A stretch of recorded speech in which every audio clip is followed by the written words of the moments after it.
no tengo secretos. Muy bien. Bueno, ¿listo? Ahora sí. Cuando quieran. Bueno. Nací en Buenos Aires en el año 13, un 14 de noviembre, en la calle Sarmiento, cerca de donde después hizo el futuro Teatro San Martín, y siempre he vivido en el barrio Sud. Mi padre, del cual tengo ahí un diploma, era un español castellano, oriundo de Soria, medalla de oro como bachiller, y después sus dos hijos, Jerónimo, Horacio, mi hermano segundo y yo, también fuimos medalla de oro en los colegios, en Buenos Aires, los dos, y después él en la Facultad de Medicina y yo en la de Arquitectura. ¿De qué trabajaba su padre? Mi padre era jefe de una empresa en la época que existía Gatti Chávez, Ciudad de México, en una tienda que se llamaba San Juan, que con el tiempo quebró, y a todos los que habían comprado acciones anteriores a la quiebra, por supuesto que quedaron en la calle. Ese fue el motivo por el cual, para poder estudiar arquitectura, yo tuve que trabajar. Entraba casualmente como escribiente en el Colegio Nacional de Buenos Aires, en la Secretaría, de 7 de la mañana a 1. Que como serían de vagos mis otros compañeros de facultad, que a pesar de que ellos tenían nada más que mediodía, fui también, repito, la medalla de oro. Moraleja, no es cuestión de tener más tiempo, sino más ganas o necesidad. ¿Su madre?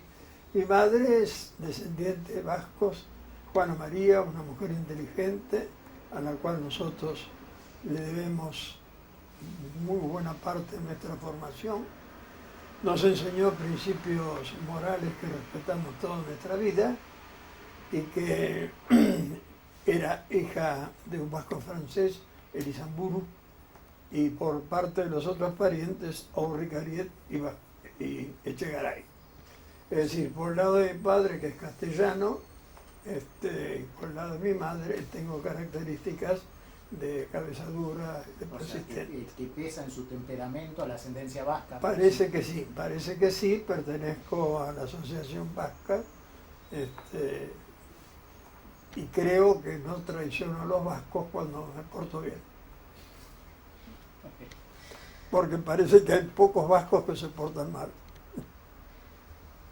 ¿Dónde estudió la primaria? Estudié la primaria, como acabamos de decir, en el colegio Agustín Álvarez, que estaba en la calle Humberto Primo y Ceballos. Fui bastante buen alumno y me quedó el recuerdo de algunos de esos profesores, como la señora Chariano, la señora Levi, que ya de grande, recibidos de arquitecto, la visitaba una vez por año. Para ella era una gran satisfacción, y también no sé por qué visitaba a un profesor del Colegio Nacional de Buenos Aires, que era Manuel Sanz, y a otro de la facultad, que era Lorenzo Gigli. Es decir, me parecía que si yo fuera profesor y viniera un alumno a visitarme, sería agradable. Y lo hacía con gusto, porque eran realmente profesores exigentes que cuando estudiábamos nos parecían malos, y con el tiempo nos dimos cuenta que era al revés. ¿Su secundaria? Bueno, la secundaria fue en el Colegio Nacional de Buenos Aires, a la cual mis padres me llevaron, a pesar de que decían que no fuera al colegio porque era muy difícil, tenía latín, tenía 6 años, era muy exigente, etcétera, etcétera. Tuve que dar examen de ingreso porque en aquella época había 4 divisiones, de las cuales 3 eran parientes, entraban 3 parientes de los que ya estaban, y los otros entrábamos después de dar examen. Tuve que dar examen escrito, oral, y entré raspando, porque saqué un 4 y un 10. Así que casi no entro. ¿En qué año cursó? Bueno, 6 años del 32 que entré en la facultad. ¿En el actual edificio o ante? No, en el actual edificio, En el actual edificio. del Colegio Nacional de Buenos Aires, en la cual todavía había algunos locales que todavía no sé si existen, que tenían pisos de madera y escaleras de madera que estaban gastadas por el tránsito peatonal. Organicé 2 veces la comida de bachilleres de los 25 años y la de los 50, y las 2 veces invité al profesor más exigente, que era Manuel Sanz, el actual padre de este abogado, que generalmente sale a defender temas difíciles. ¿Qué rectorado estaba en ese momento? El rector era Nielsen, y el vicerrector era Jordán. Una vez a Nielsen le pregunté para qué enseñaban latín, y dijo que era parte de la formación, porque latín enseñaba a pensar. Como era una lengua muerta, los alumnos del Colegio de Buenos Aires tenían una formación, no sé si ustedes comparten, diferente de los demás, y que en el andar y en la vida se notaba. Era gente que pensaba parecido, pero diferente. Y a lo largo de su experiencia usted piensa que eso es cierto. Bueno, no he hecho la comparación con otros para saber si eso coincide, pero sí, en cambio, puedo decir que me lo han dicho varios, con lo cual debe ser cierto, porque no es una pregunta intencionada, sino que es una expresión cierta, que dicen que a los alumnos del colegio se los distingue. Tal es así que alguien me ha dicho de que poco menos que formamos una casta, ¿no? Una casta orgullosa de haber pertenecido a un colegio donde todo el mundo piensa bien, pero un poquito diferente. ¿Qué profesores recuerdan? ¿De la facultad? ¿Del colegio? Del colegio, bueno, Callebois, Molinet, Peralta Ramos, Otonello, Sanguinetti, el padre del actual. Florentino. Florentino. Sí, Florentino, el actual rector del colegio. Y la vez pasada, con emoción, el rector del colegio actual, del cual me he hecho amigote, me hizo llegar una copia de un trabajo que yo había hecho cuando era alumno y que el padre guardó, lo cual me emocionó bastante, porque tener la edad que tenía y que el profesor haya guardado una composición que no era el tema la vaca, sino que era el tema X, fue una especie de emoción y un halago, tal es así que se lo quise devolver. Y me dijo, no, guardátelo, porque es un honor que mi padre haya elegido un trabajo de un alumno. ¿Qué materias prefería o tenía facilidad? En realidad he sido buen alumno y sería porque estudiaba mucho. Tenía cierta facilidad, salvo los idiomas, que confieso que tuve malos profesores. Por mi abuelo, el vasco-francés, tengo cierta facilidad para hablar e inventar palabras francesas. Me defiendo bastante. Cuando he viajado por Europa creen que soy de las provincias del sur de Francia. En inglés, en cambio, cosa que lamento, tuve malos profesores y tampoco me hice tiempo para estudiar inglés. 2 veces de recibido de arquitecto quise aprender alemán por la parte técnica, 2 veces fui a la Goethe School y las 2 veces fracasé, porque como no estudiaba las lecciones, cada vez me quedaba más atrasado. Así que con la sola presencia no podía aprender alemán, a pesar que decían que era muy fácil, porque yo sabía, como todo alumno, la parte de las declinaciones del latín. ¿Había vuelta olímpica en su época? ¿Perdón? ¿Había vuelta olímpica en No. su época? No, festejaba. había, perdón, Sanguinetti no era mixto, no nos podíamos deleitar con el sexo opuesto, sino que directamente había más rigor y más orden. Recuerdo haber protestado por un pago injusto y una multa, porque los pupitres eran un espejo. Los pupitres no tenían una raya. El que tenía en su pupitre una raya tenía que pagar una multa, nada menos y nada más que de 2 pesos. Y yo recuerdo que hice un alegato terrible, pero terminé pagando 2 pesos por una raya que no hice.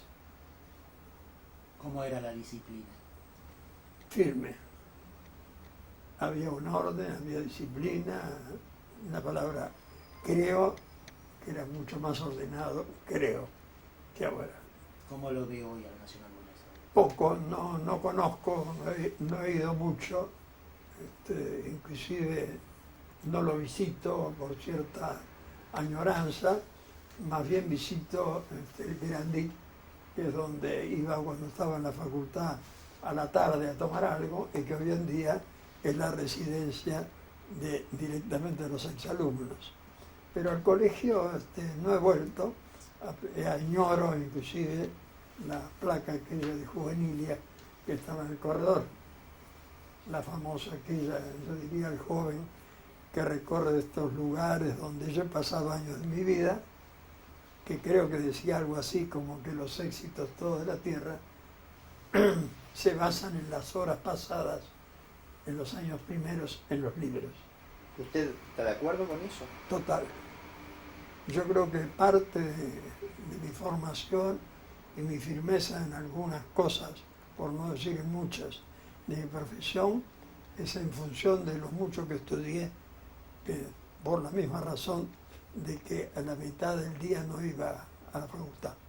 Me sentaba en la biblioteca a las 2 de la tarde, me levantaba a las 8. Y en vez de estudiar por los apuntes, como estudiaban todos, estudiaba al mismo tiempo por muchos libros, porque evidentemente tenía terror a lo que en aquella época era. En la facultad prácticamente había que ser alumno que iba mañana y tarde. Tal es así que el primer distinguido que me colocaron en la facultad fue un profesor, que siempre recuerdo y no, si quieren se los menciono, que cuando terminé de hacer todo un planteo en el pizarrón, lo miro creyendo con satisfacción, como era cierto que estaba bien, y me dice, entonces con cierta bronca lo miro y le digo, ¿qué? ¿Está mal? Me dice, no, está bien. Dice, pero esa no es la nomenclatura de clase. Bueno, no es la nomenclatura de clase, pero es la internacional. Yo conozco la materia y este resultado está bien. Bueno, váyase. Creí que me habían puesto un aprobado y me puso un distinguido. Y al año siguiente me puso otro distinguido porque era correlativa. El resto saqué buenas notas siempre, con lo cual obtuve, a pesar de que no me lo propuse, la medalla de oro. El primer día que yo llego a clase, me baraja un alumno, y me dice, ¿usted fulano de tal? Sí. Dice, yo sé que usted es medalla de oro del Colegio Nacional Buenos Aires. Yo, en cambio, soy del Instituto Libre de la Segunda Enseñanza. Le adelanto que yo voy a hacer la medalla de oro del colegio. Dije, mire, por no se preocupe, porque yo estudio nada más que mediodía, trabajo todas las mañanas, yo me recibiré no sé en cuántos años, de manera que la medalla será suya. Y aquí lo que es el destino, que a pesar de que tenía poco tiempo, un gran amigo, Hugo Armesto, que era presidente del Centro de Estudiantes, me hizo entrar también en política universitaria. Entré en política universitaria y un día determinado me dice, Mario, ¿cómo son tus notas? Le digo, mira, hasta ahora bien, tengo todos sobresalientes y 2 distinguidos. Me dice, pero vos podés ser la medalla de oro de tu curso. Le digo, mira, no creo porque dentro de 3 días es la entrega de modelado. La voy a dar libre. Anda y da y hace la entrega de modelado aunque falten 3 días. Bueno, el profesor me dio a hacer una cabeza, creo que es un pie, me dio a hacer un pie, creo que es una pelota, en fin, un desastre. Me puso un aprobado.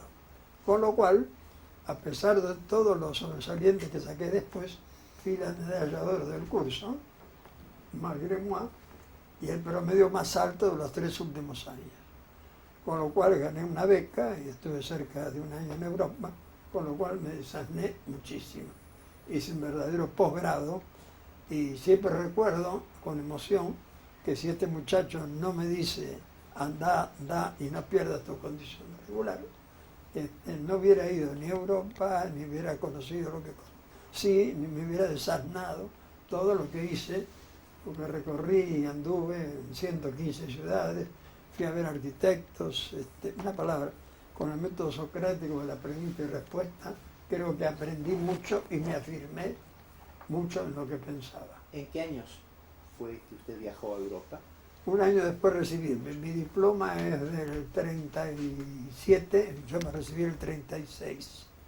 Estuve un año acá en Buenos Aires practicando lo poco, poco trabajo que tenía, en un concurso que habíamos ganado para hacer un sanatorio en San Martín, una horita de la Corporación Médica de Teatro, en la medicina. Y recuerdo también con desagrado otro profesor, que también me acuerdo su nombre, que cuando fui un día a la mañana y le dije, mire, fulano de tal, yo a sus clases no puedo venir porque trabajo, te habrá creído que era un chiste porque eran las 8:05 de la mañana. Y entonces, en vez de alentarme, porque era yo el único de los 140 de mi curso que trabajaba, me dijo, jovencito, o se estudia o se trabaja.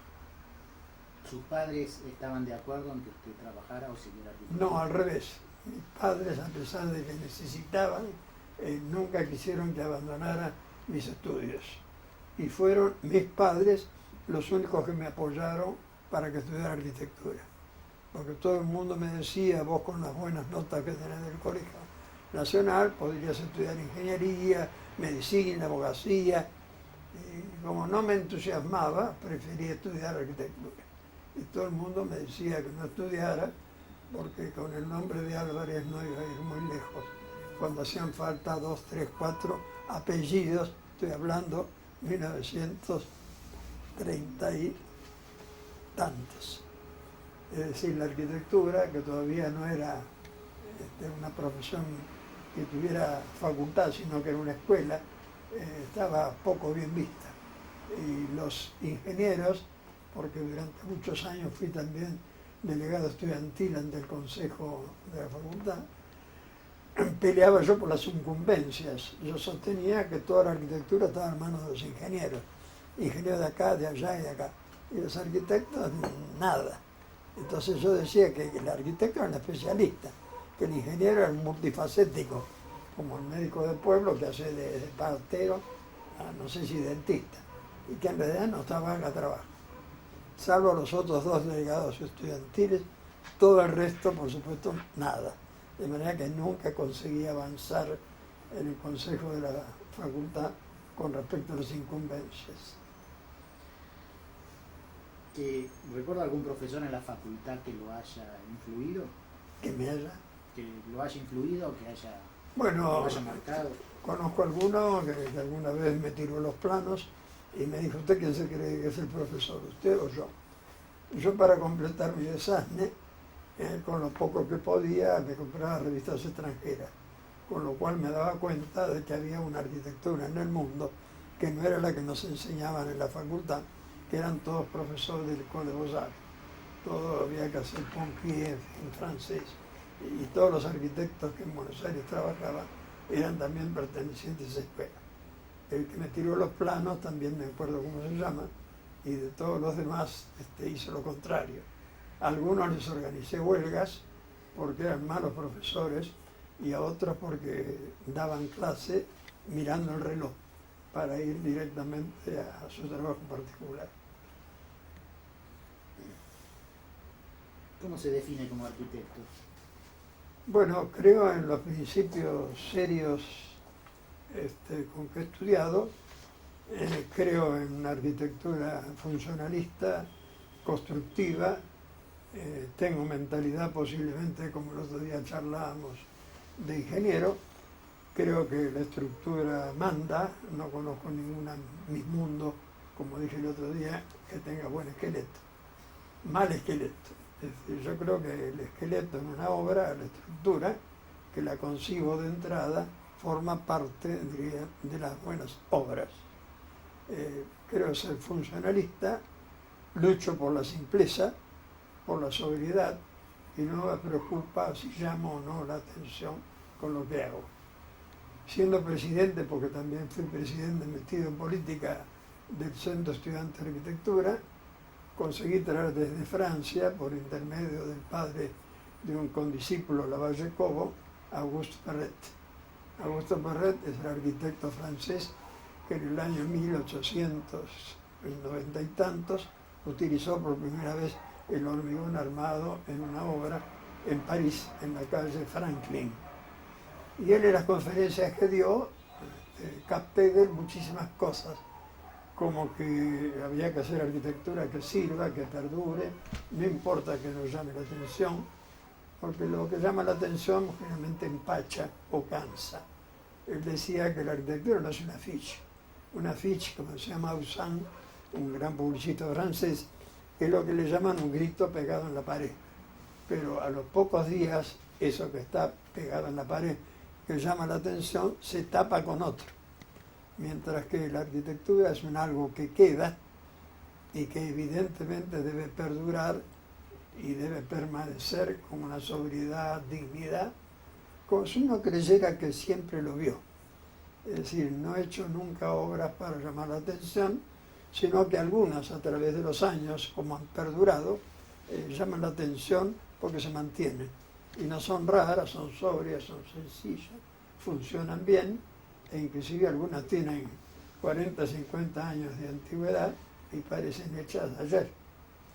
La casa donde vivo, Posada y Schiaffino, el Teatro San Martín y muchísimas otras obras que podría mencionar que han permanecido gracias a eso que aprendí de Perret.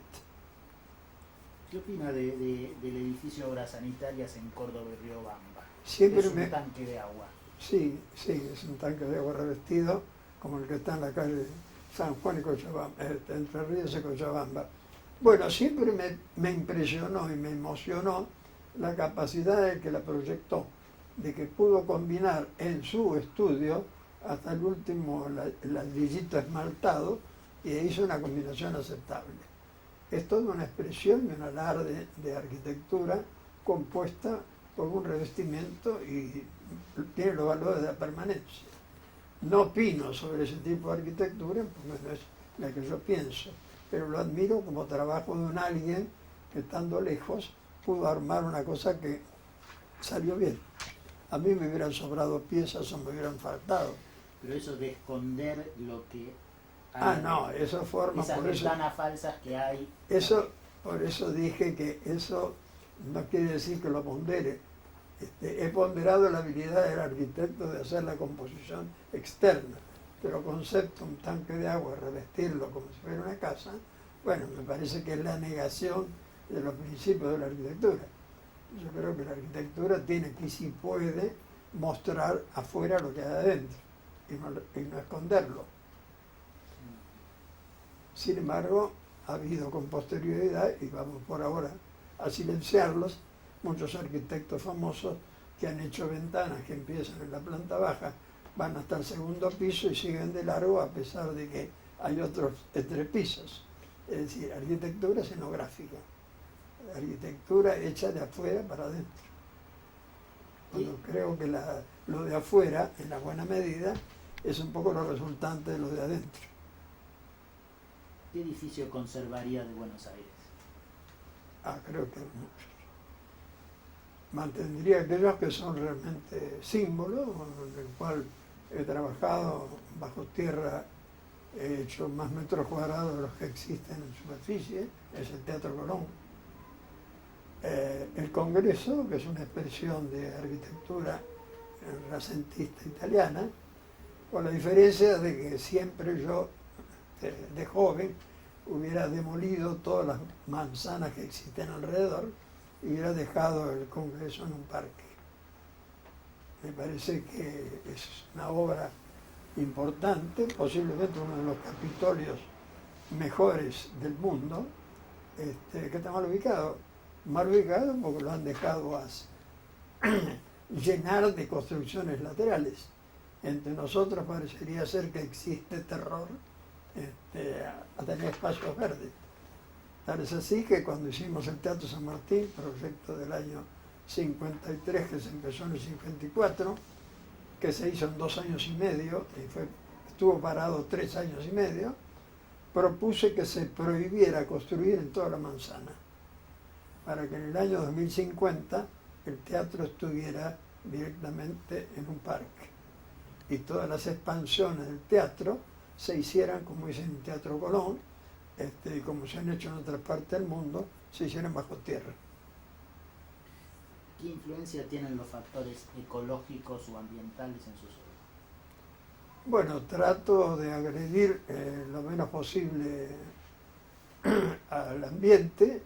He sido partidario y después la pasada me dijeron que hubo un diputado que propuso, obligaría a arbolar todas las calles de la ciudad de Buenos Aires.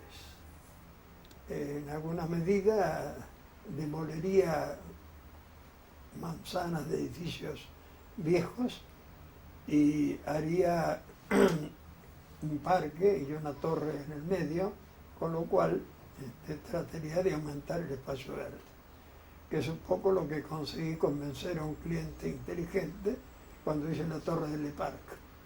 En vez de hacer en la manzana donde está Cerviño y Oro muchas torres en una manzana, hice una sola y todo el resto verde. Toda la expansión que existe de parque está bajo tierra. Bajo tierra tengo hecho un salón que tiene 7 metros de alto, con el cual se puede jugar al tenis, se pueden hacer comidas y se accede directamente desde la obra. Creo que se puede construir para abajo de la misma forma que se construye para arriba. Lo que hay siempre es el terror, ¿no es cierto?, de dejar espacios verdes. Dice que en Buenos Aires lo que ha quedado es por inercia, pero siempre estaba el deseo de poder acudir rápidamente a la Plaza Mayor. Por esto, por aquello, Asonada, indios o lo que fuere. Es decir, que lo que ha quedado es un depósito de carretas, un cementerio como el de los ingleses. Sí, siempre fue el espacio verde entre nosotros un accidente. Hacer una plaza, poco menos que es un mérito. Nadie hace plazas. Todo el mundo cuando ve un espacio verde lo llena de edificios. Ve usted lo que es el Parque Centenario. ¿Y de los loteos de 866 qué opina? Que son loteos de cementerio. He tenido con respecto a los rematadores algunos encontronazos, porque muy político no he sido, diciendo que han tenido poca visión y que lo que han hecho es lotear con una mentalidad especulativa pésima, ¿no? Creo en el espacio verde en la casa, creo en el espacio verde en todo lo que puedo. La mayoría de las obras que he hecho, cuando he podido, inclusive las torres, he convencido a los propietarios y la planta baja es todo espacio verde. No tengo construido, cosa que evidentemente he hecho perder a mis clientes algunos departamentos que podría haber, pero creo que si todo el mundo hiciera lo mismo, la ciudad cambiaría. Tengo anécdotas como la torre de Alvear y Parera, donde cuando se enteraron que iba a ser una torre en vez de ser un edificio en línea, no sé si ustedes lo conocen, juntaron 400 firmas para evidentemente que no se pudiera hacer. Y como con cierta previsión o precaución o experiencia había conseguido que se presentaran los planos y estuvieran aprobados, la torre existe. Y hoy en día es una de las torres, creo, más interesantes de Buenos Aires. ¿Qué opina de la participación de los vecinos en las decisiones de planeamiento urbano? Me parece una intromisión fuera de tiempo y medida, como si usted me preguntara algo de las pasteras en el río Uruguay. Creo que nadie tiene derecho a decir qué es lo que tiene que ser el señor de al lado. A mí como han venido a ver para que yo firmara notas como para hacer donde está el Hyatt, ¿no es cierto? Yo le he dicho, ¿por qué no compra los terrenos del lado? Usted no puede gratuitamente decir, no quiero tener enfrente un edificio. Yo, dueño de un terreno que tiene una capacidad de construcción 10, no puede el señor, porque no le va a gustar que le tapen un poco de aire, que la construcción mía solo va a poder ser 2. El Estado, la Ciudad de Buenos Aires, en cuanto le hagan un pleito, los va a perder todos. Es decir, creo que los vecinos podrían juntarse para hacer algo pero no para oponerse. Oponerse es muy cómodo. Hacer urbanismo con la plata suya, con el dinero suyo, con lo que yo no lo dejo a usted construir, me parece que es muy cómodo y poco serio.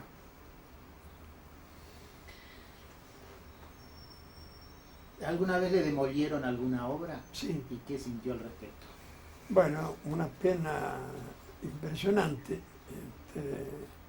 Durante el periodo que el almirante Ñavi fue comandante de la Marina, una cosa así, por intermedio de un amigo me llamó para hacer sobre la Panamericana, después del campo de golf de la Marina, una casa para el comandante en jefe. Esa casa del comandante en jefe era impresionantemente grande, tenía un comedor para 25 personas, un living para 200, no sé cuántos garages. Bueno, en una palabra, era una obra más que importante, muy estudiada porque era un verdadero compromiso. Haciendo breve ya su pregunta, con los vaivenes políticos de nuestro país, que cada gobernante que viene niega al anterior y todo lo que hizo el otro está mal y empieza de nuevo.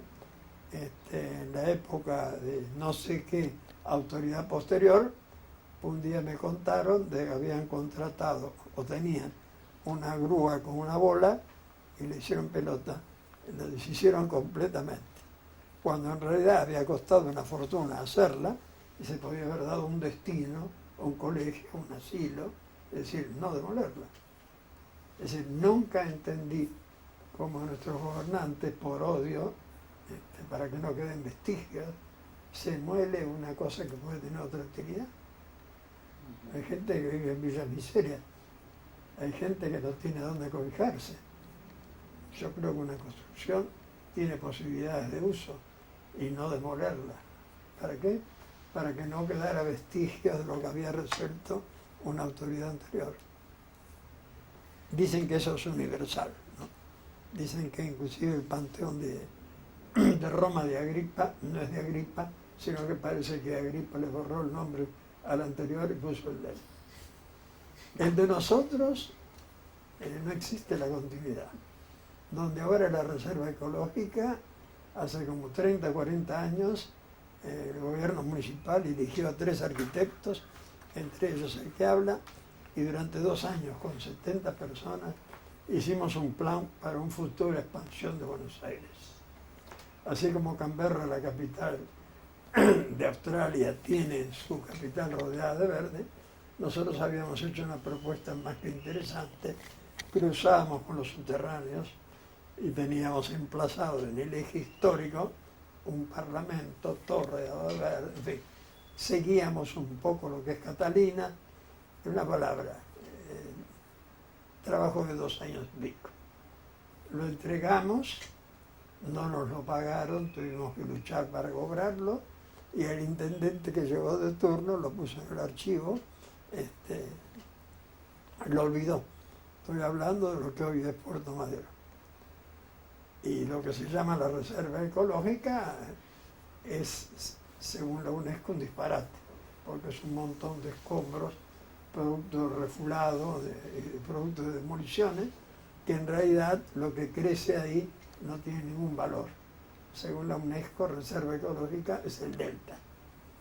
Ahí también, con otros arquitectos, estudiamos 12 soluciones para hacer la autopista. Una autopista ribereña que comunique el acceso sur con el norte y que pueda hacer que los 3.000 o 4.000 camiones que andan todo el día no se metan por la ciudad y que vayan directamente al puerto. Bueno, estudiamos 12 soluciones y en el año 1997 la Corporación Puerto Madero, trabajo que también hicimos a Donori, lo aprobó. La Corporación Puerto Madero, presidida en ese momento por el ingeniero Facio, encargó inclusive a la firma TEC el estudio de la factibilidad. Cuando cambiaron las autoridades de Puerto Madero, dijeron todo lo contrario. Dijeron que no, que la traza esa no le gustaba, que tocaba un poco la reserva ecológica y que los que son verdes defienden la reserva porque nosotros le sacábamos 15 hectáreas para hacer una autopista a nivel que comunicaba el puerto. Las 15 hectáreas se las poníamos del otro lado del río. Pero el mérito de esta propuesta, que todavía tengo, esta mañana hablé con un asesor del secretario de Obras Públicas, se la voy a mandar, es de que a Puerto Madero solo puede accederse desde la ciudad a través de 4 puentecitos. Digo puentecitos porque además algunas veces se abren para que pase un barco. A Puerto Madero solo se puede entrar por ahí, desde la ciudad. Con lo cual, los que ya viven en Puerto Madero están a las protestas de que para entrar a Puerto Madero hay que atravesar la ciudad. La autopista nuestra, por distintos tréboles, permite atacar Puerto Madero desde atrás.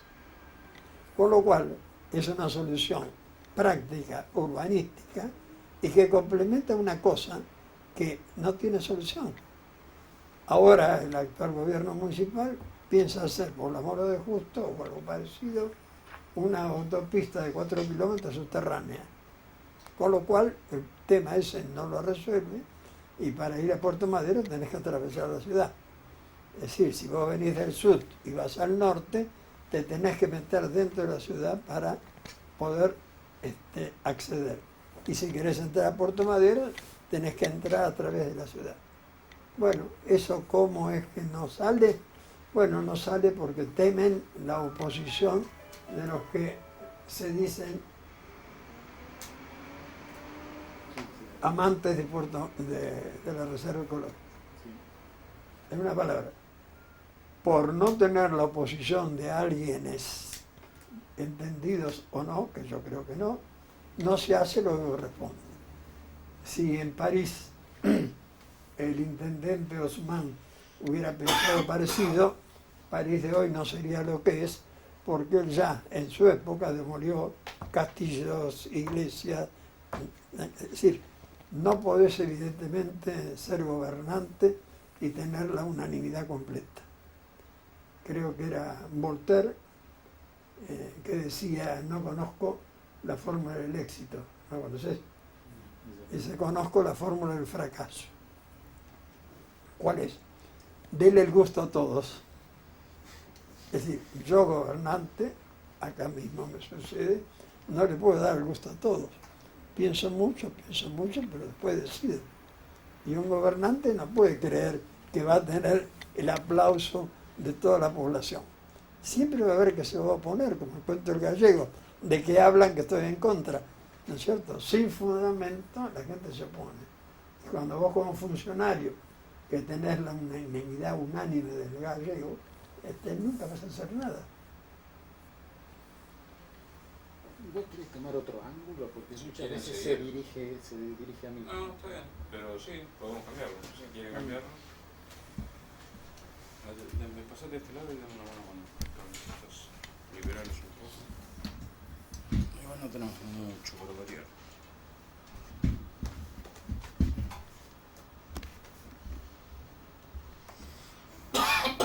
Está un poco alto en el aire, frío. Bajarlo de ahí o ¿Le apagarlo, pido como un quieran. café? No, gracias, ¿Vos? muchas gracias. ¿Ustedes no quieren? Gracias, muy amable.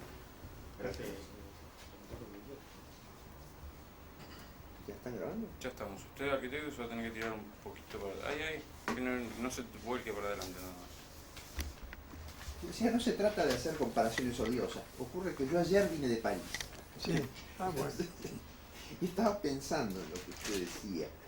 Y creo que París tiene una personalidad arquitectónica sobre la que no hace falta comentar. ¿Buenos Aires tiene una personalidad arquitectónica? No como París, porque ha faltado evidentemente gobernantes que tuvieran visión, salvo los que se animaron a hacer las diagonales y la Avenida de Mayo. Pero el resto siempre han sido gobernantes con cierta timidez o con falta de decisión, como el haber hecho el Ministerio de Obras Públicas en medio de la 9 de julio, sabiendo que había una traza que por ahí iba a ir una avenida. Es decir, entre nosotros, los funcionarios, como dije antes, se contradicen, se oponen, vos querés hacer esto, yo lo contrario. El que tiene más fuerza hace lo que tiene que hacer. como la famosa lucha por el puerto, un puerto madero, ¿no es cierto? ¿Y a qué atribuye a usted que se dé esa circunstancia en la Argentina? Y bueno, debe ser porque entre nosotros falta sentido de comunidad, somos evidentemente herederos de españoles y de italianos, que en realidad no tenemos sentido comunitario, vivimos individualmente como grandes valores, pero juntos somos medio calamidad. Usted ve que cuando hay política son más los opositores desunidos que los que se unen. Todos quieren ser primera figura, todos quieren ser yo. Es muy grande. Creo que es una cuestión generacional en el sentido genético, ¿no? Es una herencia que no somos responsables, creo que es genética. ¿Es optimista que eso cambie? ¿El qué? ¿Es optimista que eso cambie? Sí, en base a darse golpes y demás, espero que cambie, pero va a tardar en cambiar. Va a cambiar como va a tardar en cambiar la corrupción. ¿No es cierto? Es una cuestión moral elemental, que en realidad es inconcebible, como todo el mundo opina que la mayoría, no digo todos, de los gobernantes son corruptos. Y cambiar hace falta a veces leña, orden. ¿Cuántos hay presos que se ha constatado que se han quedado con dinero del Estado? Algunos dedos de la mano y sobran. Es decir, creo que es una crisis moral que empieza por la corrupción y termina por la desunión. Todo el mundo piensa distinto, no existe, repito, un sentido de formulación comunitaria. Lo que opinas vos, yo estoy en contra, y bueno, como no me piace. Falta, diríamos, una formación comunitaria, falta claridad en objetivos, no existen planes que se cumplan, los que vienen niegan siempre lo anterior. Alguna vez le dije a De la Rúa, ¿por qué no continúa la avenida 9 de Julio hasta directamente, no, la diagonal sur, perdón, hasta la avenida 9 de Julio? Y bueno, sí, que eso cuánto, no decide. Cuando otra vez le hablé por qué no se hacía la autopista por atrás, en contra del disparate de hacerla por adelante, que no lleva a ninguna parte, me dijo, y Álvarez, hacemos las dos. Es decir, siempre existe un poco la falta de compromiso. Si yo fuera gobernante, al día siguiente me echo. No estaría esperando la unanimidad unánime. Lo pensaría mucho, lo meditaría mucho y después lo haría. Y volviendo a la universidad, a la facultad, ¿qué opina del ingreso irrestricto y de la participación de los alumnos en la decisión? Bueno, yo he hecho política universitaria, inclusive cuando he ganado alguna elección, he invitado a la oposición a colaborar y por supuesto que no conseguí que viniera ninguno a colaborar. Creo que el ingreso irrestricto es un error, porque si hoy en día la crisis de la enseñanza arranca en la escuela primaria y no digo nada que es la secundaria, la facultad está llena de gente frustrada. A veces he pensado que es una forma maligna de crear un proletariado universitario. El que no trabaja, porque hoy en día existen posibilidades de hacerlo, y se pasa años de su vida en la facultad y no se recibe, o después resulta un profesional frustrado, creo que evidentemente no puede hablar bien del país que le facilitó lo que no debió haber sido. Si en países como Rusia o Estados Unidos, para entrar a la facultad hay que estar capacitado, dar examen y no ser del montón, será por algo. Y son dos países totalmente opuestos. Y no son países, diríamos, comunistas, ambos. Inclusive para estudiar en Estados Unidos hay que tener medios, no solo saber. Y entre nosotros, yo conozco y tengo anécdotas de alguien que estudiaba ingeniería y terminó él y la madre llorando porque no sabía sacar mínimo común múltiplo, máximo común denominador, es decir, que le fracaban hasta los quebrados del colegio. Creo que falta capacidad. Hay mucho recibido flor de ceibo y hay muchos alumnos que dan la materia 6, 7 veces, al final la aprueban por cansancio. Pero guay de la capacidad de todos los que se reciben, y lo que se ve por estadística es cuántos siguen de los que entran. ¿Nunca le atrajo la docencia universitaria? No, mi padre me enseñó, me atrajo, sí, he sido propuesto algunas veces, pero habiendo salido de cero como he salido, yo no podía caer en lo que critiqué durante toda mi vida, que era el profesor que miraba el reloj para ir a su estudio. Yo me he dedicado con obsesión a mi profesión y creo que no me daba el cuero para hacer dos cosas. Por lo menos yo he pretendido que las cosas que hago trato de hacerlas bien, sin pretextos. Si me salen mal, no será porque no me dedico. Yo vengo temprano, trabajo todo el día y creo en la dedicación. Para ser profesor hay que ser part-time o full-time. Y yo que combatía a los malos profesores, no quise tampoco ser yo un mal ejemplo. Creo que era mi padre que me recordaba una frase española del Cid Campeador: no se puede servir bien a dos señores. O te dedicas, yo por lo menos, por falta de capacidad, al boliche, o sea, al estudio, o a la docencia. Y todo el mundo lo hace, o casi todo el mundo lo hace, porque evidentemente es brillante tener un título. Ahora, ¿cómo lo hacen? No sé. ¿Alguna de sus obras la tiene como preferida? Bueno, esa pregunta se le hicieron una vez a la madre de los Gracos en la antigua Roma: ¿cuál de los dedos te acordás? ¿Cuál de esos dedos quiere más? Y él dijo: a todos por igual. Repito lo que digo siempre: las hago lo mejor que puedo. Algunas han tenido éxito ajeno y otras, por falta de difusión o de propaganda, están un poco en el montón. Pero en cada época he tenido algunas obras que me han dado cierta satisfacción.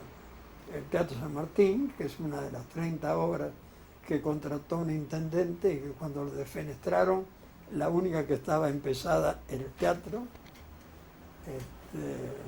Somisa, que es el primer edificio en el mundo hecho con chapa, un concurso que ganamos y que me inspiré en los buques y en los tanques. Como no tenemos perfilería, lo que hice fue soldar chapa con chapa hasta llegar a tener el espesor. He trabajado en la represa de Salto Grande, he trabajado en el túnel de Hernandarias bajo el Paraná, y dentro del libro, que no sé si el otro día te di, podría decirte con orgullo que ciertas obras sí me han dado satisfacciones. Las que no me han dado han sido porque en su momento no fui capaz de hacerlas mejor. ¿Un edificio es una obra de arte? Mitinita. Primero tiene que funcionar, tiene que estar bien construido, y si después es obra de arte es una consecuencia. Yo no creo que la arquitectura es arte completa. Yo creo que tiene mucho de ciencia, mucho de eficiencia, mucho de sobriedad, mucho de funcionalidad, y después que sea artística puede o no ser una consecuencia que lo dicen o no los contemporáneos.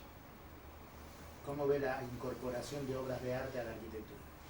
Bueno, en mi primer viaje que hice a Francia con la beca, a Europa con la beca ADER, encontré que en Francia existe una ley, o existía una ley, que destinaba el 2% del costo de las obras oficiales para obras de arte. Y en todas las obras que he podido, San Martín es uno de los ejemplos, he colocado obras de arte, esculturas y pinturas, que inclusive algunas las he conseguido gratis, preguntándole a algunos, como Le Parc, dígame, ¿cuánto me paga usted si pongo una obra suya el teatro. ¿Cómo? ¿Cuánto le pago? Sí, porque en el teatro se va a ver siempre. En un museo está un tiempo y después se lo saca. A Sebane, que pintó la historia del teatro argentino, en la primera parte del teatro, le pagué solo la pintura.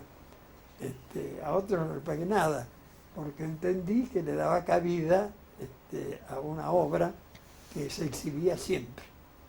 Las obras que están en el teatro son muchas, obras de Iomi, de Caratelamane, de Fioravanti y de algunos pintores como Campos, Sara Grillo, y después he tratado de seguir, hice comprar, esa la hice comprar a la viuda, Los Equilibristas, que anda por ahí dando vueltas, a veces está en el teatro, otras veces está en otras partes.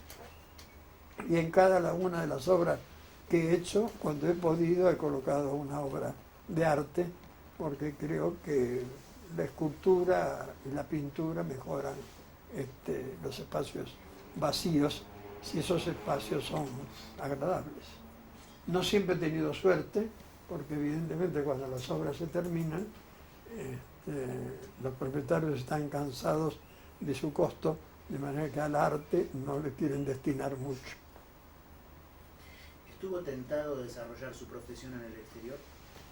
Fui invitado, no tentado. Fui 2 veces, me ofrecieron ir a Estados Unidos y otra vez a Venezuela, antes de Chávez, por supuesto.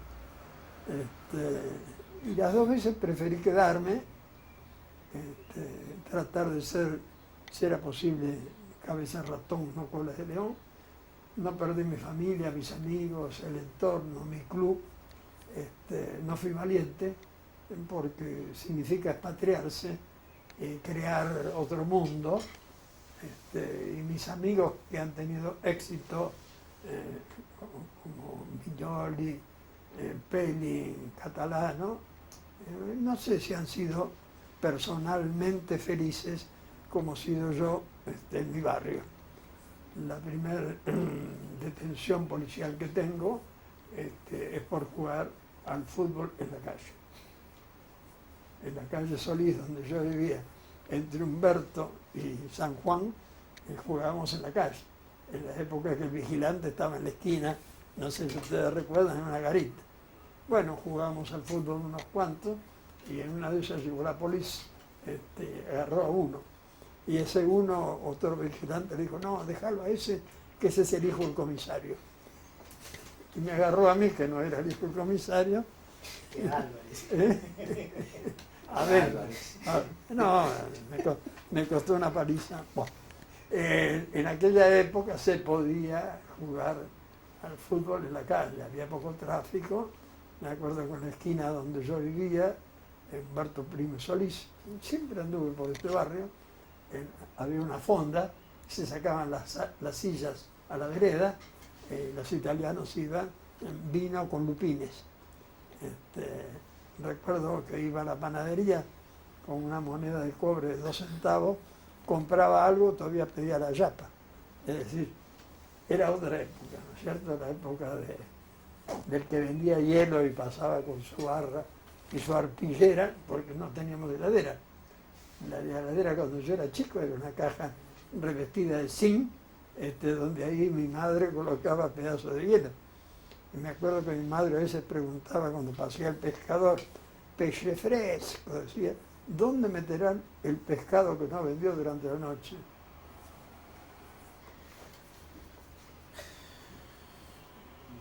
El barrio. El barrio. ¿Y su ciudad, Buenos Aires? Buenos Aires, sí, no he sido muy viajero como trabajo, he hecho obras en el interior del país, pero Buenos Aires.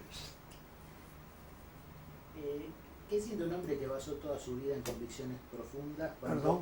¿Qué siente un hombre que basó toda su vida en convicciones profundas cuando ve que se premia la transgresión, la falta de orden? Y más que tristeza, la esperanza o el deseo que mis nietos puedan cambiar. Me parece que es un poco ya tarde que puedan hacerlo mis hijos, pero creo que es una frustración ver que hay tan poca gente que se porta bien y tanta apología de la gente que no. Un poco de tristeza. Eso no quiere decir que uno deba cambiar, pero que le duele, le duele. Usted nos decía antes que una posible explicación de nuestra idiosincrasia puede estar en esa combinación de orígenes hispánicos e italianos. Ahora bien, por otro lado, usted es un producto de la inmigración, como muchos de los argentinos, de una inmigración que tenía principios muy diferentes, trabajadores, cumplidores, estrictos, muchos de origen rural.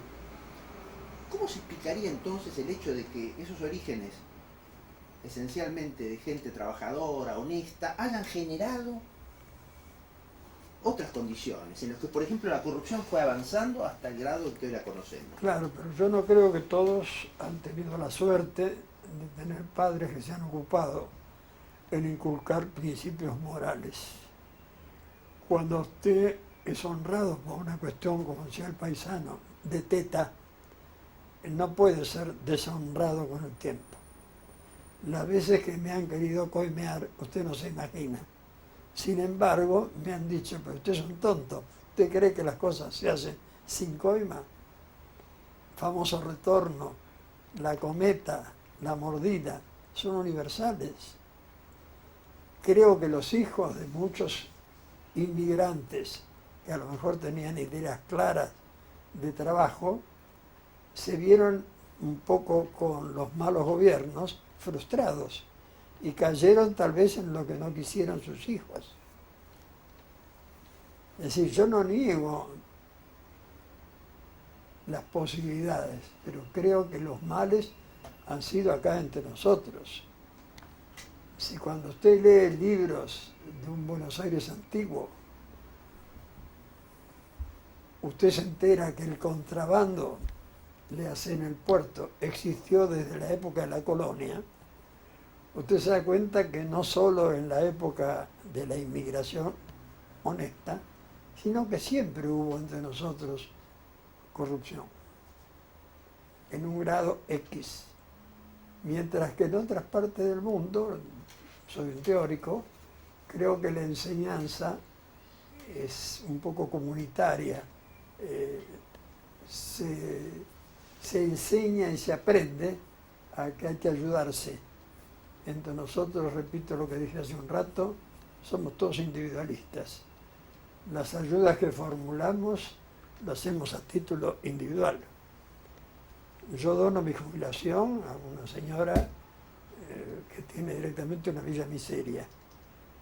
Sin embargo, ella me ha contado, porque viene siempre a buscar mi DNI para cobrar, me ha dicho que la anterior intendente que supimos conseguir le retiró la subvención municipal que le daba cuando se enteró que había votado por Macri y no por él. Es decir, entre nosotros la solidaridad, creo que usted lo ve. Vuelve usted a su casa y un hombre que falta una pierna pide, ¿cuánto le dan? Usted dirá, la gente está cansada de dar, pero ¿no le parece que no, que falta una pierna no es un pedigüeño cualquiera? Es decir, hay una especie de insensibilidad general. El señor de acá al lado, cuando planté todos los árboles que hay acá, inclusive donde yo vivo, me dijo que los árboles estos le iban a arruinar el letrero del neón y le iban a romper los tubos. Le dije, bueno, por cada tubo que se le rompa yo le compro uno. Es decir, siempre está el no te metas, siempre está la contra. ¿Cuántas veces hemos firmado contra la lista Sábana? Sigue. ¿Por qué? ¿Usted conoce a todos los que nos representan? En otros países del mundo, los que son elegidos son conocidos por barrio, por distrito. Acá entre nosotros existe una representación del cual usted fue votante, pero no sabe quién. En Argentina nos hemos manejado con bastante frecuencia con algunos eslogans. Por ejemplo, uno de esos, que ahora podemos juzgar con un poco de perspectiva, es el de la década infame. Usted es un hombre que se formó prácticamente en esa época, los años 30, digamos. ¿Usted coincide con esa visión, digamos? Yo creo que ha habido muchas épocas que podrían ser infames y otras no tanto. Cuando usted lee un poco la historia argentina, desde los orígenes, se da cuenta que siempre hubo algo infame. Traiciones, ambiciones. Fíjese lo que es nuestra Revolución de Mayo, lo que es 9 de julio, lo que es la pérdida del Uruguay. ¿A qué se debe? Alvear, Artigas, siempre hubo épocas medio infames. El nuestro termina siendo, a pesar de que yo he estado casado con una descendiente de Rosas, termina siendo un país unitario. Provincias pobres que tienen diputados, senadores, concejales, y que si el gobierno central no les da, no viven. Es decir, no creo que hay una época infame. Si usted revisa bien lo que es infame, yo creo que hay varias. Y no soy un historiador profundo, pero he leído bastante. ¿Qué personaje del siglo XX en la Argentina admira? Del siglo XX. Varios de los cuales, si nombro alguno, cometería el error de omisión. Creo que ha habido gente de valor, inclusive algunos han terminado suicidándose. Varios. ¿Usted adhirió a alguna doctrina política definida, habiendo tenido actuación política en la universidad, por ejemplo? No, he votado mucho en mi juventud por los socialistas, nunca por los peronistas, y siempre que he votado he perdido. Con lo cual demuestra lo acertado que estoy en mis decisiones. Pero cuando usted junta y pide una serie de condiciones, como no abundan, se encuentra que el que usted vota pierde. En general, ¿Es un hombre religioso? no. Desgraciadamente, creo lo que decía mi profesor de latín, pulvis eris et pulvis reverteris. Leo mucho religión, creo que todas las religiones son válidas, creo que todas tienen principios morales. No entiendo la difusión del mahometanismo, un señor que era pedólogo, llámese Mahoma, sino que creo que los judíos y los cristianos tienen muchas cosas de común. Si usted me preguntara, yo tengo inclusive socio judío, por ahí creo tanto en los judíos como en los católicos. Creo en el taoísmo, cosas de religión japonesa o india, y entiendo de que ser religioso creyendo que solo lo que a uno le enseñaron es lo que vale, me parece que es una forma de negar los valores de los demás. Si usted me pregunta si soy, yo le diría que no. ¿Cree en Dios? No. No. He leído mucho, inclusive releo a Bertrand Russell cuando habla de ciencia y religión, y usted se da cuenta que Dios, el Dios que todo el mundo admira, el Jesucristo, tiene que haber sido un mártir, un profeta, según los egipcios, según los judíos, un superhombre, que dio lo que nadie reconocía y que en general entre nosotros poco abunda. Pero envidio a los que tienen fe, honestamente. Yo tengo un amigo que dice, ¿qué quiere decir honesta envidia? Digo, bueno, porque se me escapa de mis posibilidades. Si bien los españoles a cada rato dicen, si Dios quiere, hago esto por Dios y por Dios, otras veces dicen, me cago en Dios. Pero en realidad, no sé, todo el que piensa un poco tiene que tener envidia del que tiene fe. ¿Ustedes son religiosos? En mi caso, sí, no soy practicante, pero sí soy Lo creyente. envidio. Usted tiene un báculo. Yo no lo tengo. Yo me porto bien por principio moral, por enseñanza, por educación, pero no por un premio. No, yo no espero en el premio. Ah, no, bueno.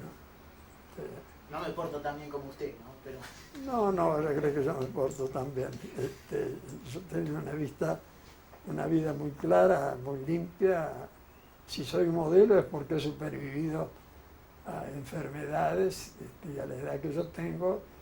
Hay muchísimos amigos que ya están mirando las lechugas desde el lado de abajo. Pero en realidad me he portado bien. ¿le teme a algo?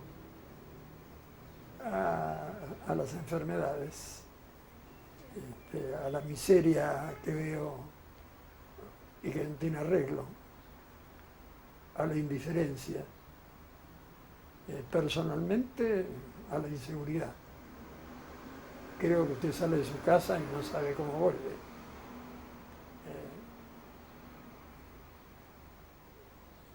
Es un miedo. ¿Le teme a la muerte? Sí. Sobre todo una muerte penosa, repito, a través de enfermedades. Creo que el ideal es el que se muere sin padecer, el que se acuesta y no vuelve. Pero a ese tipo de muerte le tengo miedo. Al de quedar tullido, al de quedar deforme, creo que eso sí es de temer. Convertirse, como tengo algunos pocos amigos, en un enfermo con Alzheimer, convertirse en un vegetal, estar en un sillón de ruedas, no conocer a nadie y no poder hablar, es decir, a eso le tengo miedo. ¿Qué es el amor para usted? ¿Qué es el amor para usted? Bueno, muchas cosas. A cierta edad, mucho de físico, mucho de espíritu de incorporar uno al otro y mucho de atracción sexual, cuando uno es joven. Con el tiempo, eso se morigera y se aprecian otros valores, por aquello de que todos sabemos que el sexo es algo importante, pero no decisivo. Creo que el amor de una persona a la otra, ¿no es cierto?, tiene mucho de afinidad, de compañerismo, parecidos ideales, vivir diciendo verdades, ser sencillo, y ya eso no es tan fácil. Y de más grande, como el caso de mi amigo, el gran arquitecto brasilero que se casó los otros días a los 99 años, posiblemente debe ser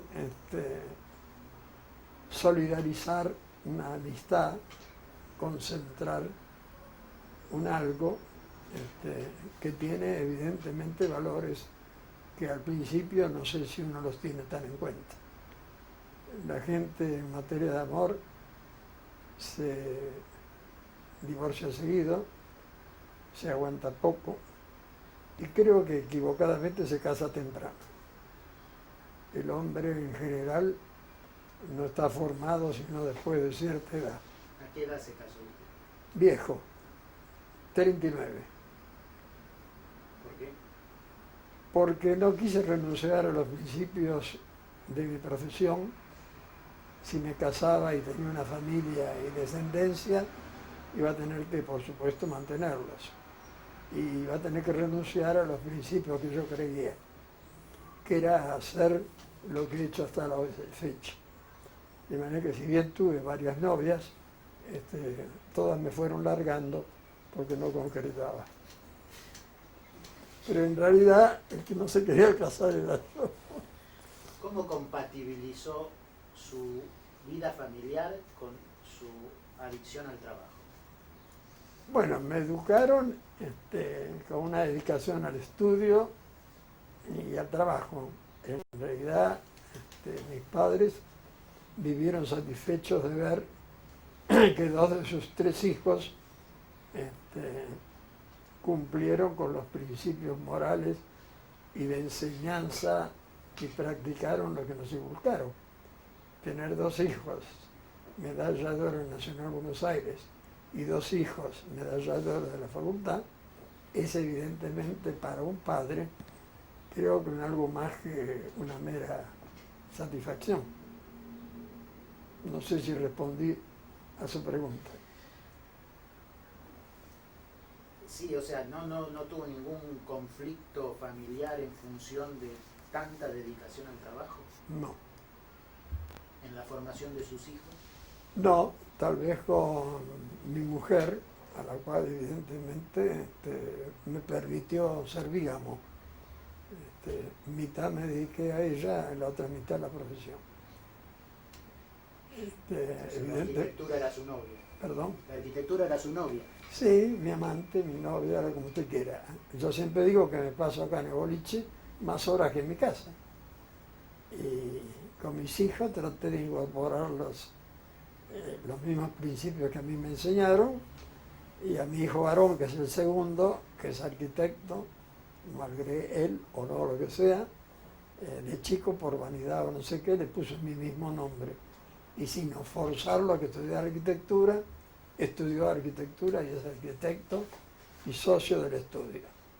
No quise que fuera el colegio militar, porque era bastante díscolo, porque quise tenerlo un poco bajo mi pseudo control. Alguna vez dijo que no aceptaría como asociado a ningún arquitecto de 3 apellidos. No quise. ¿Por qué? Bueno, porque tenía los antecedentes de algunos arquitectos que yo admiré mucho, que tenían como socios muchachos de apellido que eran proveedores de obra y de trabajo. Y él era realmente el arquitecto con mayúscula, y los otros eran los contact man y entonces me pareció que era una forma de ser empleado, y preferí padecer lo de la mano atrás y adelante, también atrás, y ser yo. No quise trabajar cuando fui a Europa con Perret, que me ofreció, ni quise trabajar tampoco con Le Corbusier, como hicieron otros amigos míos que fueron, porque quería ser yo. Vanidad, si te quiere, deseo de no hacer lo que otros me dicen. Las veces que he estado empleado he renunciado. Mientras yo trabajaba en el Colegio Nacional de Buenos Aires, con una espera de un cargo que me había ofrecido Nielsen y que nunca me lo daba, que era ser ayudante del colegio, el padre de un amigo mío, presidente de la Corte Suprema, Roberto Respeto, un día le preguntó al hijo, que era compañero mío, ¿qué es de este amigo tuyo, Mario, que era medalla de oro del colegio y demás? ¿Dónde está? Y mira, está trabajando hoy en el colegio, en la secretaría, anunciando, escribiendo quién se portó mal, quién llegó tarde.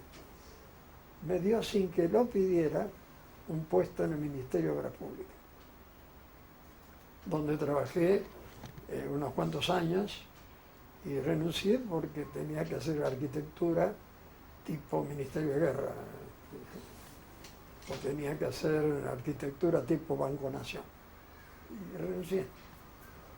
Y un lejano pariente mío me presentó con un gobernante para hacer alguna obra para él, y cuando llegó el momento de de terminar la misma, me preguntó cuánto le debo. Le dije, no, no me debe nada, pero como no tengo trabajo, prefiero que me dé un empleo sin horario. Y fui arquitecto de la Municipalidad de Avellaneda, formé una oficina y le hice mucho a la comunidad. Junté muchas de las obras dispersas en alquiler e hice directamente un edificio donde puse todas las oficinas municipales. Hice en Piñeiro el primer jardín de infantes de la República, porque entendí siempre que era algo que entre nosotros no había. Hice un asilo de ancianos donado por la familia Fiorito. Hice un pabellón de nichos en el cementerio de Avellaneda. Hice un osario, en aquel momento se tiraban los huesos en cualquier sitio. Hice un corralón de basuras en Lanús, que en aquella época estaba unida a Avellaneda. Luché para que no se levantara la avenida Mitre, hice el ferrocarril, fui a La Plata y conseguí que se levantara en crucecita el tren y no la avenida Mitre. Hice un plan para remodelar el Fiorito en 10 años, e hice un pabellón de urgencia y primeros auxilios. Y cuando licité una obra, empezó la politiquería, la corrupción y demás, y entonces me llamó el intendente de turno y me dijo que el plazo de la obra, que era 11 meses, lo pasara a 13. Y yo le dije, no, no corresponde, le digo, la obra yo la licité con 11. Si yo pongo 13, le estoy dando una ventaja al que la ganó, a lo mejor otro la podía haber hecho. Bueno, de ahora en adelante usted cumple el horario. Renuncié. Es decir, me lo he pasado renunciando. Un gran renunciador. No, he tratado de que no me hicieran hacer lo que no creo. Y gracias a ello, en la época de La Colina, que era el ministro de Aeronáutica, hicieron una lista de arquitectos para hacer obras de aeronáutica. Eligieron 19 arquitectos, entre ellos el que habla, creo que fue el último que entró, y un ingeniero Vilar, del cual aprendí mucho y me hice muy amigo. Y como anécdota, cuando nos despide el ministro, porque íbamos a Estados Unidos para ver todo lo que se había hecho en aeronáutica, tenía al lado un arquitecto que estaba de pie, y dice, hemos comprado con el arquitecto esta máquina, una especie de encofrado metálico, se le echa por arriba el hormigón como corresponde, y tenemos una casa armada. Digo porque yo me dediqué mucho a prefabricación. Me dicen, acá con el arquitecto, para que sea mejor, le ponemos un techo de tejas y queda una casa chiche. Todos los otros 18 arquitectos se quedaron callados. Y Vilar y yo le dijimos, ministro, está equivocado, porque con ese dinero que gastó de más, se podía haber hecho media casa más. Bueno, cuando terminó la entrevista, Vilar y yo creímos que no viajábamos a Europa, por lo que le habíamos dicho al ministro públicamente. Cuando llegamos a Europa, a Estados Unidos, las obras se cancelaron, de manera que nos dejaron en Pampa y Nueva York, sin contrato, sin nada. Bueno, y como no tenía trabajo, con otros 6 arquitectos nos compramos 2 autos usados y recorrimos todo Estados Unidos de punta a punta, visitando arquitectos importantes y haciendo un poco lo que yo había hecho cuando fui mi primera vez a Europa, con el método socrático, preguntándole a arquitectos importantes por qué tal cosa, por qué tal otra, y sacando mis conclusiones. Cuando terminó este hecho así, diríamos triste, de cancelar, se vinieron todos los 20, quedamos 6. Mejor dicho 7, yo llamaba 7 Up. Y cuando volvimos, yo me quedé con uno de ellos en Brasil, conocí muchas obras, me hice conocido de los hermanos Roberto, de Niemeyer, fui a Pampulha, visité muchas obras, me quedé en San Pablo y cuando volvía para Buenos Aires me quedé en el Uruguay, viendo también arquitectos y demás. Así que cuando me preguntan qué influencia tengo, yo digo muchas, porque de todo se ha aprendido algo. ¿Existe una arquitectura social? Digamos, quizá usted pueda decirme que toda arquitectura lo es de alguna medida, pero quiero decir, frente a los acucios de la época contemporánea, la pobreza... Social es algo que alguna vez empezamos a hacer. Yo traje como tema mío, cuando me dieron la beca la primera vez que fui a Europa, mucho de prefabricación. Yo he creído en la vivienda barata y he creído siempre que el Estado, además de instrucción y hospital, tiene que darle techo. Yo no creo en la villa miseria, yo haría otra cosa. Y estudié mucho, inclusive con Vilar, prefabricación con casas de fibrocemento, porque creo, en aquella época era mala palabra, las casas prefabricadas de Tortosa, que era una firma que había en aquella época. Yo creo que el Estado tiene, en la medida que puede, darle techo al que no tiene. El hombre que vive en la calle no lo entiendo. Y que el Estado lo tolere, lo permite, no se ocupe, tampoco. Que si uno mira el presupuesto, haya partidas gordas para cosas inocuas, no entiendo cómo no puede haber partidas gordas para cosas importantes. Yo he tenido amigos que han llegado a ser vicepresidente del Banco Hipotecario y nunca he entendido cómo el banco presta dinero y además cobra interés. Es decir, en vez de fomentar, en vez de hacer obra, lo que tú preguntaste, obra social. Eso creo que es obra social. Educación, asistencia y techo. Que es lo que en general menos se habla y se dice. Es decir, a pesar de que usted se ha manejado siempre en buena parte de su vida como empresario, como privado, usted entiende que hay una responsabilidad social frente a la comunidad. Nunca he sido empresario, me han ofrecido participar en cosas pavadas que he inventado, pero no, siempre me ha parecido que el comercio es una cosa y el ejercicio de la profesión es otra. Yo administro la plata de mis clientes, que a veces ha sido el Estado y otras veces ha sido un particular. Pero creo que el Estado hay muchas cosas que debe hacer y no hace. Bueno, ¿qué le diría a los alumnos del Nacional Buenos Aires, a los alumnos de la Facultad de Arquitectura y al público de la Biblioteca Nacional? Como consejo, como mensaje, como... Bueno, a los alumnos del colegio que lean y relean la placa de Juvenilia, porque es cierto.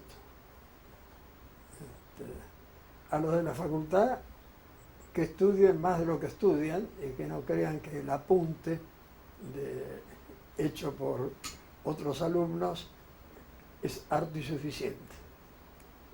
Yo creo que en las profesiones hay mucho de autodidacta.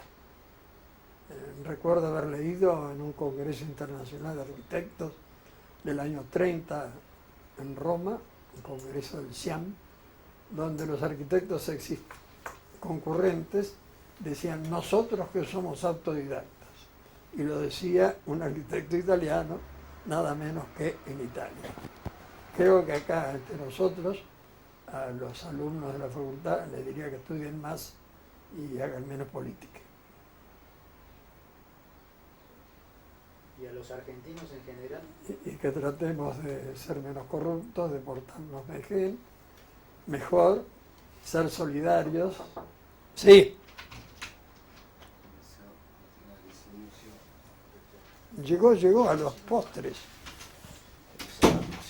¿Cómo estás? José Luis. Bueno, siéntese. Inició para el Club Alemán.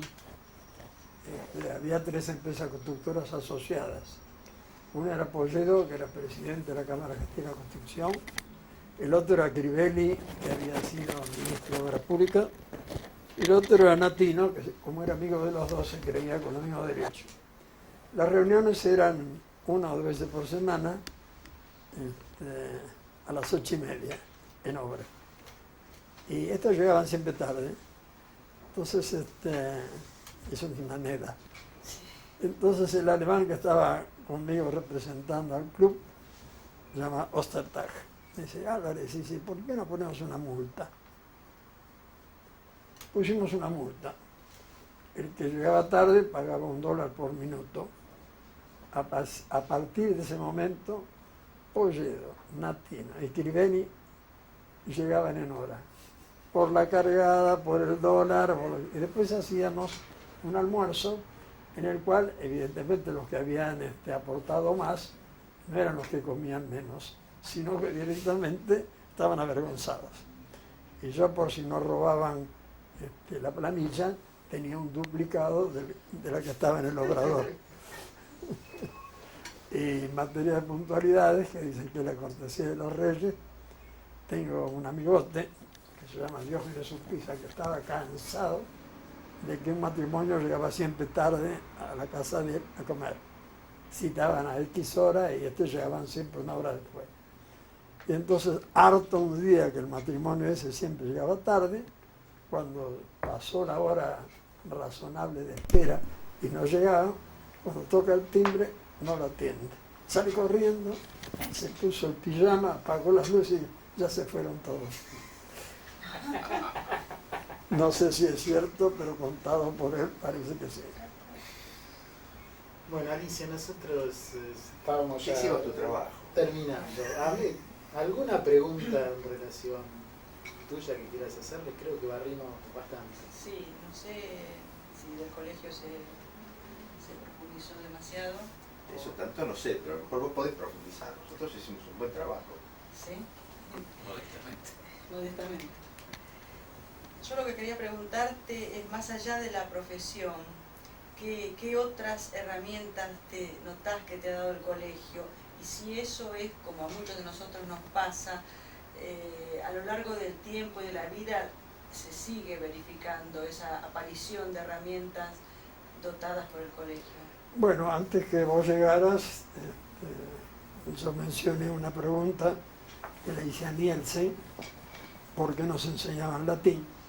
Y después conté, a raíz del cuento de Nielsen, de que en general, los que son alumnos de otros colegios dicen que los que hemos sido alumnos de Buenos Aires nos diferenciamos en algo. Señor Evero, pero ustedes que a lo mejor están en esto, y vos que has estado con este otro colega mío que no estudió en el Nacional Buenos Aires, Clorindo, te darás cuenta si piensa parecido. No, diametralmente opuesto. Bueno, somos diametralmente opuestos. Tenemos que trabajar todos los días en un edificio hecho por él. ¿Hecho por él? Sí. Así estamos. Ah, ¿de la facultad? No, de la Biblioteca Nacional. Yo participé en ese concurso también, me saqué el premio y yo había hecho una cosa totalmente distinta. Había hecho todos los depósitos bajo tierra y había hecho un salón vidriado a nivel con todos los árboles alrededor. Más sencillo, imposible. Y con los años, por vanidad, lo digo, en Berlín, un gran arquitecto, Mies van der Rohe, hizo una biblioteca parecida. Un techo plano, pocas columnitas, todo de vidrio. Porque yo entendía que el ambiente del verde incorporado a una idea mía, ¿no es cierto? Pensaba totalmente. ¿Vos leíste el librito? Sí, todo. Bueno, vos te das cuenta que somos el agua y el aceite. Yo, de algunas cosas como te conté, una vez María Estel Vázquez nos hizo un interview a los dos y preguntó ante la de Efesio de edificios que existen en Buenos Aires si nos animaríamos a formar parte de una comisión que pusiera veto, que existe en muchas partes del mundo, inclusive en Nueva York. Y él dijo que no, que cada arquitecto era un artista, que podía hacer lo que quería. Yo dije que no, que lo importante era la ciudad y que yo me animaba a ser ad honorem insultado por lo que yo iba a decir que no. Es decir, eso y otras cosas. Él es un artista. Yo te conté el otro día cuando me preguntaron, yo no.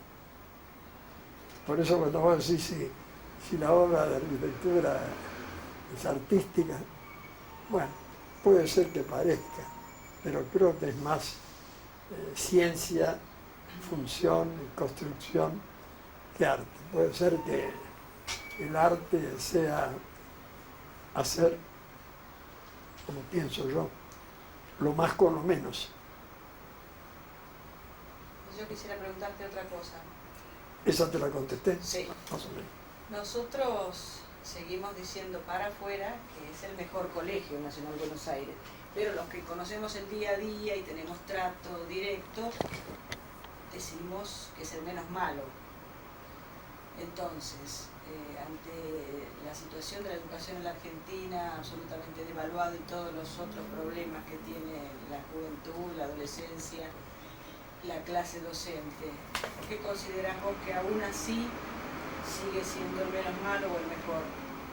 No, yo tendría que tener conocimiento de cómo son los otros, porque cuando vos hablas con las congéneres míos de otros colegios, ponderan el colegio de ellos.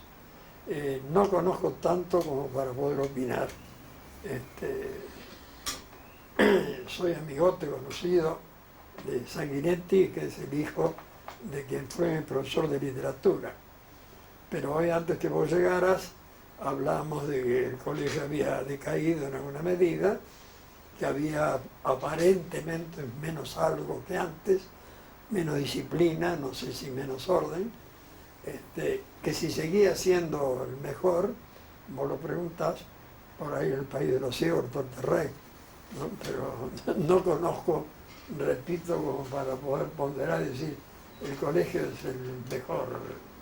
Puede ser.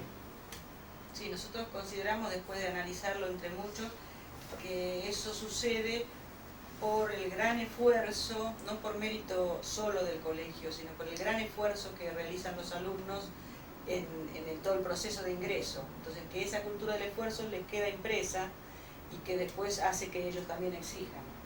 Es la conclusión que sacamos. Bueno, hoy se habló también sobre el acceso irrestricto en las facultades, se habló en el colegio. Expliqué que en la época mía, de 4 divisiones de primer año, 3 entraban por parentesco y la cuarta, en la cual yo intervine, entraba por concurso. Pero creo que la exigencia que había de profesores del colegio era muy alta en aquella época. Así que si vos no tenías vocación, era mejor que te fueras, porque acordate, ahora no sé si es igual, que el que debe una materia se va. Muchas veces el colegio tenía como refugio el Instituto Libre de Segunda Enseñanza, pero en la época nuestra, no sé la tuya, ahora ustedes, eso no existía, o pasabas o te ibas, con lo cual también el nivel de exigencia consiste en seguir. Si bien es cierto, empezábamos con 4 divisiones y terminábamos con 2, quiere decir que como en muchas partes de la facultad existe, mucha gente va quedando por el camino. Pero esa frustración debía ser posiblemente por falta de dedicación, porque si no, no se entiende como de 4 divisiones, repito, llegaban 2. Se tocaron unos cuantos temas, no sé si las respuestas fueron aceptables, si las palabras fueron las apropiadas. Lo único que te voy a repetir o pedir que como uno cuando habla repite y empieza con los pero y demás, si quieres que yo mire algo de lo que vas a publicar, que escribí y demás, me ofrezco como crítico, no para cambiar lo que dije, sino para pulir lo mal que me ¿Hay expresé. algo que no se dijo que quiera decir? ¿Eh? ¿Hay algo más que quiera agregar? Bueno, lo dije creo que la primera vez que nos vimos, que estoy sorprendido como al Colegio Nacional de Buenos Aires, a ustedes, se les ocurre ver a un señor de tantos años como los míos para venir a hacerle este tipo de entrevista, que para mí es todo una sorpresa. No es Mein Kampf el libro de Hitler, ni es el libro de mi vida como escribió Evita, pero la verdad que es un poco, si le mordí el dedo a la niñera, que te vengan a ver para publicar un algo, quiere decir que he sido designado un prototipo. Sí, nosotros lo pensamos y te recuerdo que lo pensamos con Eduardo Elstein. Sí. Fue una idea en común porque nos preocupaba la cuestión de la educación y pensamos que una de las formas era a través de los ejemplos. Y la verdad que vos sos un ejemplo de empeño, de esfuerzo, Sí, de profesionalismo y de vigencia. Porque y de necesidad. Tal vez si yo hubiera nacido en otro nivel social y económico, no sería tan esforzado ni trabajador. Yo sigo levantándome a las 6:30 de la mañana y muchas veces vengo acá y el que abre y prende las luces soy yo. Es decir, para mí, como dijo creo que una vez Borges, el trabajo fue mi hobby. Es decir, tuve la suerte de encontrar una vocación hobby, cosa que no sé si todo el mundo tiene la suerte, porque vos conocés gente exitosa que a lo mejor si vos la escarbás bien, lo que hace no le gusta. De ahí que tanta, claro que no. de ahí que tanta gente tiene hobbies, ¿no es cierto? Que no se dedica a esto, se dedica al otro. Yo me dedico a esto, sin duda a esto. Leo mucho, como diría Ortega Gasset, soy un nuevo bárbaro. Sé bastante, leo mucho y sigo leyendo mucho de arquitectura. Y hay otras cosas que confieso que fallo, lo cual es grave, porque estudiar en un colegio que tiene fama humanística y después terminar siendo mucho arquitecto es un poco rengo, ¿no? José Luis, ¿algo más? Bueno. ¿No te ofrecieron nada, no? No tengo agua. Decía acá, ¿cómo se lleva con la informática? Bueno, con la informática lo he tomado todo como un auxilio. El otro día hablamos y ya que yo todavía sigo haciendo croquis. Toda la parte de informática la tiene mi gente como facilidad. Yo te diría que soy un poco cero alas. La considero que es una de las tantas cosas que no sabré. Es decir, he aceptado, con el avance tan grande de todo, no podés, cuando son medianamente longevos, pretender estar enterado de todo. De manera que yo hay muchísimas cosas, informática inclusive, que he aceptado no. Es decir, reconocer que de esto no voy a saber, de esto tampoco, así como renuncié a saber alemán. Bueno, muy bien. Bueno, listo. Terminamos. Queda pendiente una charla con texto en la Biblioteca Nacional en el mes de marzo. Cuando puedas con tiempo, puedo siempre. Tal vez. Lo vamos a llamar con tiempo para que Clorindo ya nos dijo que sí. ¿Sacás el mic? Perdón. Para decirle que no se grabó nada. Sí. Si vas a hacer las preguntas parecidas a la del libro, ya conoces la respuesta. ¿No? No, te tenía ganas a lo mejor de invitar a los propios que hicieron el libro. ¿Y qué? A los que hicieron el libro. Son Ana de Vega y Dañino. Sí.